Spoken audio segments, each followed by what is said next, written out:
Hey folks, Serban Trading here, and everyone loves a good news story, or a bad news story, come to think of it.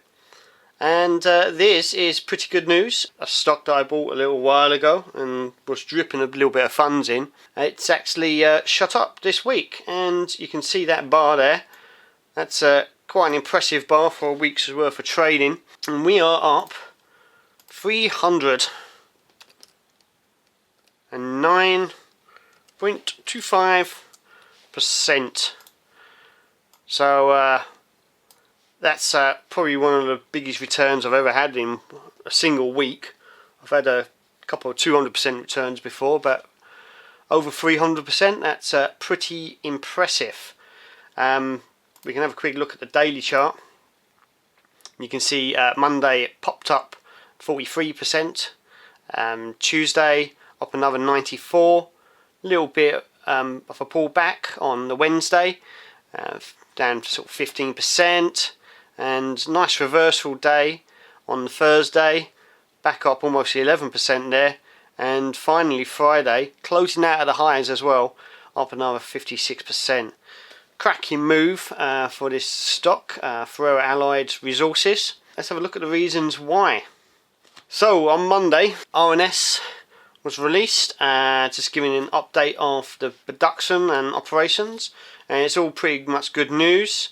Construction of the link is going well. We can see some photos down here.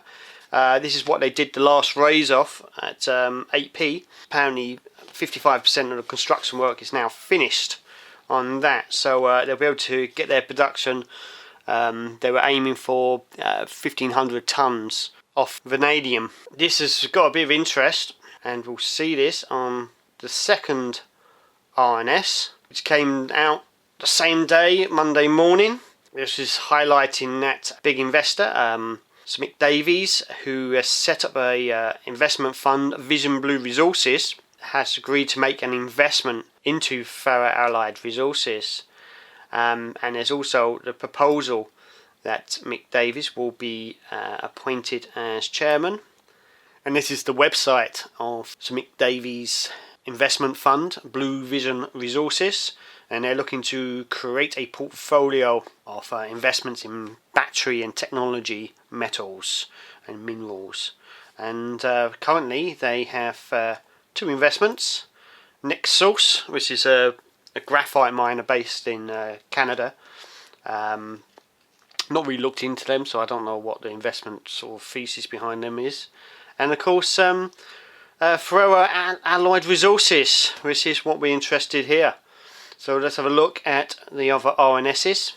So back to RNS number 2 on Monday morning, and we can see that the initial investment by Vision Blue is at $3.1 million, and $1.5 million has already been invested with the issue of almost 12 million shares at 9p, and further $1.6 million will be also invested at 9p with a further 12.7 million shares issued for that.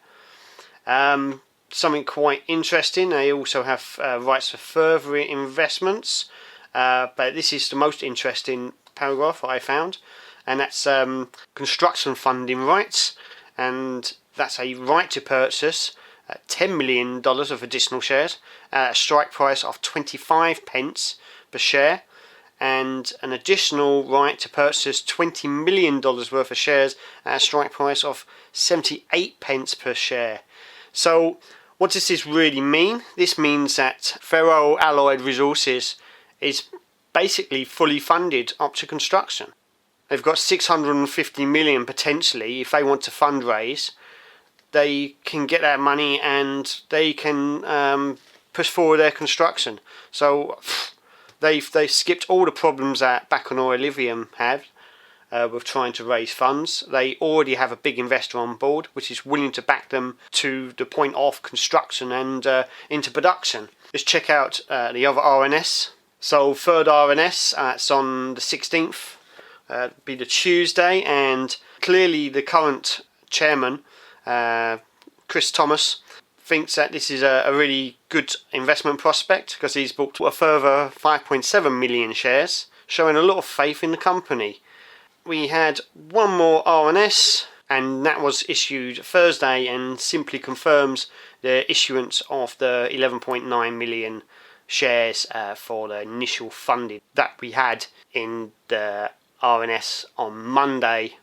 So what's that mean for the price now? On Tuesday I tweeted that the price has broken above 17p, and I was thinking a hold above 17p would be bullish. Well, what happened? This is what happened. We smashed that 17p level and also broke through the 24p level and actually held. And this is where we actually had the consolidation with a continued gain into Friday, breaking above 38p as well. As far as price targets go, there's a very small gap around this 54p level, which might show some resistance, but I think we were more likely to sail through this and not see any significant resistance until we get up to the LPI price around 67p. There is an option for Vision Blue up at 78 pence, so around this sort of place. It could act as a bit of a magnet for the price. I would also point back on the daily that this little consolidation area might be considered to be a bit of a flag, and that would probably give us a target around the same sort of area, that sort of 70 to 80p level. So what will I be doing? When I first looked at this company, I did say that I liked it as a long-term hold. So I wanted to build up a position and hold for production, which is planned for 2023, and then continue to hold some for dividends. I was planning to drip feed into this stock and then possibly buy bigger lots once I sold off some of my Bacanora lithium. I had no problem buying at higher prices, but this move has been so quick that it's really caught me unprepared. Long term, the price is still pretty cheap if we consider what the value of this, what the NAV value is of 2 billion. But of course, after a rise like this, you expect someone to start selling off. I'm expecting the price to continue to go up over the coming months, but wouldn't be surprised to see some new lows put in.